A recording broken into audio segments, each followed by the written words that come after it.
en Científicos Industria Argentina vamos a hablar de astronomía, como siempre con Mariano Rivas. Mariano, el zoológico y las galaxias, ¿a qué te referís?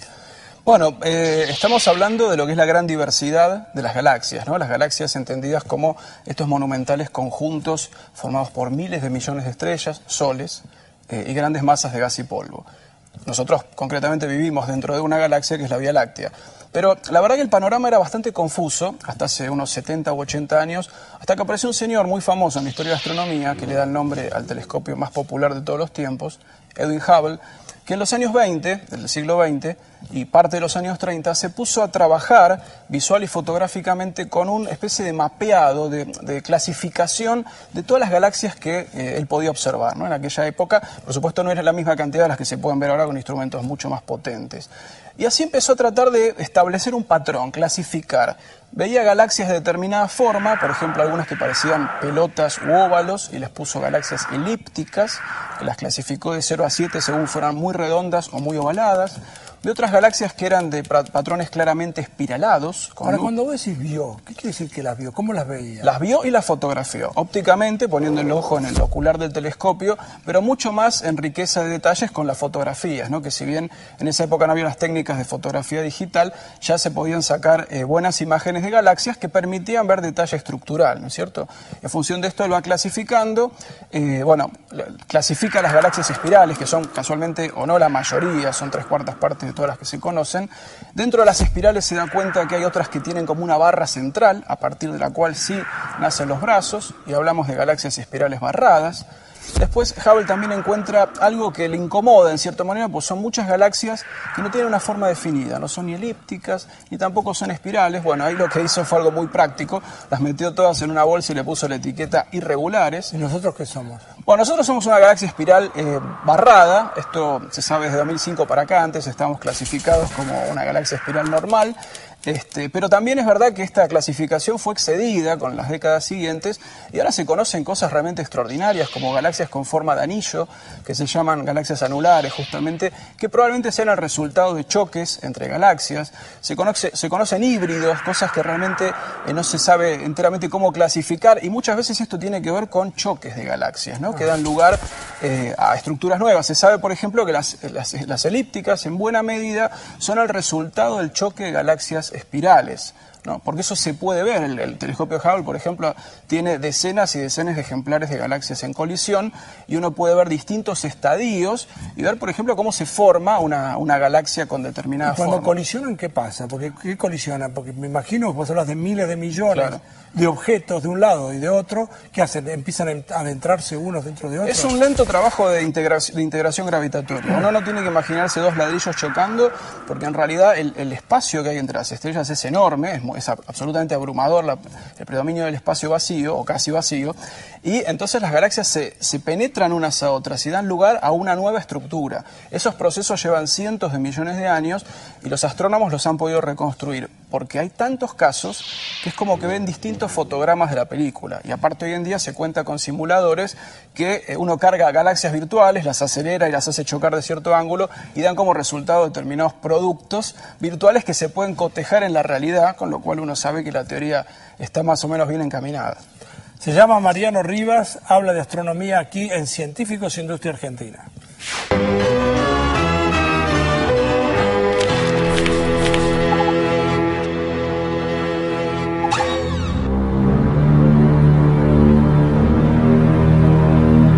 Estamos en la Salina del Gualicho, ubicada a más o menos 40 kilómetros al noroeste de San Antonio Este, en la provincia de Río Negro.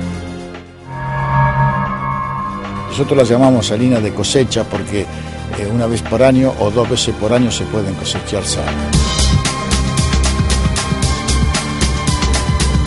Es una salina que tiene 40 kilómetros aproximadamente de largo por unos 20 de ancho de media, estamos dando valores medios, ¿no? Salina del Gualicho, Río Negro, extensión 135 kilómetros cuadrados, altura de presión 73 metros por debajo del nivel del mar, producción anual hasta 600.000 toneladas de sal.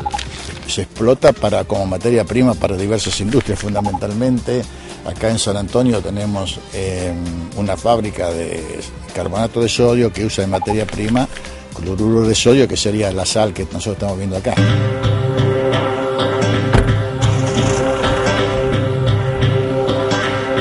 Si observamos acá con la cámara, vamos a ver el espesor que hay de sal para cosechar.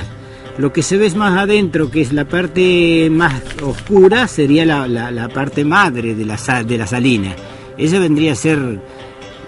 De ahí nace después la nueva sal, ¿no es cierto? Del circuito que viene a ser la sal en todo su proceso, ya sea por medio de lluvia y por medio del sol. Esto es totalmente renovable, por lo tanto, si lloviera ahora y pasaran un mes o 20 días y hubiese buen sol, se formaría otra capa arriba o esta misma se fortalecería, ¿no es cierto?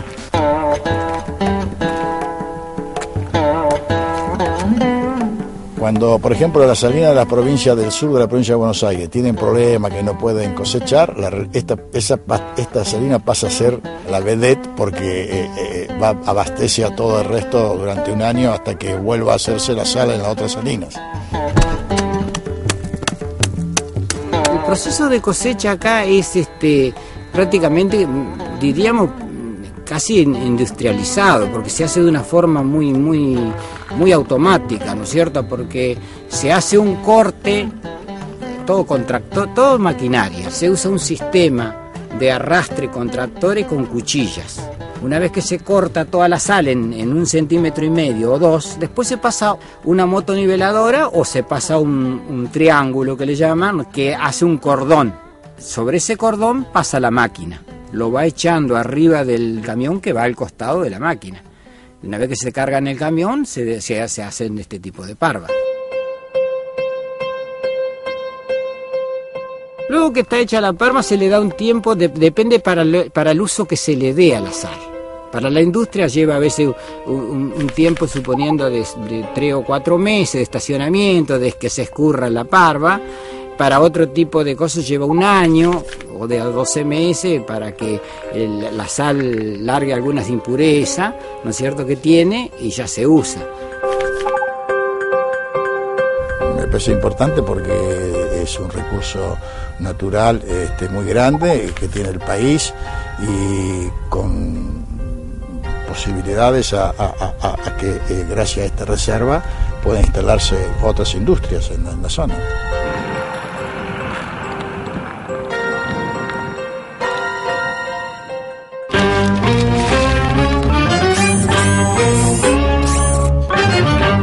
Vamos a suponer que hay un casamiento.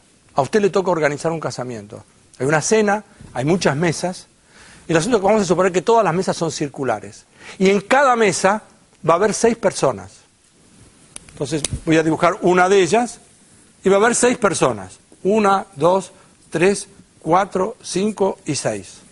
Como siempre se genera el problema, si alguna vez usted participó de algún casamiento, de alguna forma lo tuvo que organizar, siempre es un lío establecer quién se sienta con quién, este no habla con el otro, este está peleado con el de más allá, este lo tengo que poner porque parece que se llevan bien. La pregunta es, si uno tiene 6 lugares, o sea 6 sillas, y van a venir 6 personas que se van a sentar ahí, ¿de cuántas maneras se pueden establecer distintos órdenes en la mesa? O sea, ¿de cuántas formas distintas se pueden sentar 6 personas alrededor de una mesa circular? Ese es un cálculo muy interesante y los invito a que lo hagan. Y en particular, si ustedes nunca lo hicieron, no empiecen con 6, que por ahí es un número grande. Empiecen como si hubiera una mesa circular donde se van a sentar 2 personas. Después si hubiera 3 personas. Después si hubiera 4, 5, 6, y después se van a dar cuenta que no importa sean 40 o 90, ustedes se van a dar cuenta qué es lo que tienen que hacer. Entonces la pregunta es, en un casamiento cualquiera, ¿de cuántas maneras posibles se pueden sentar 6 personas alrededor de una mesa circular? Nosotros nos reencontramos la semana que viene, como siempre, aquí en Científicos Industria Argentina, 10ª temporada, por Canal 7, la televisión pública. Chao, gracias.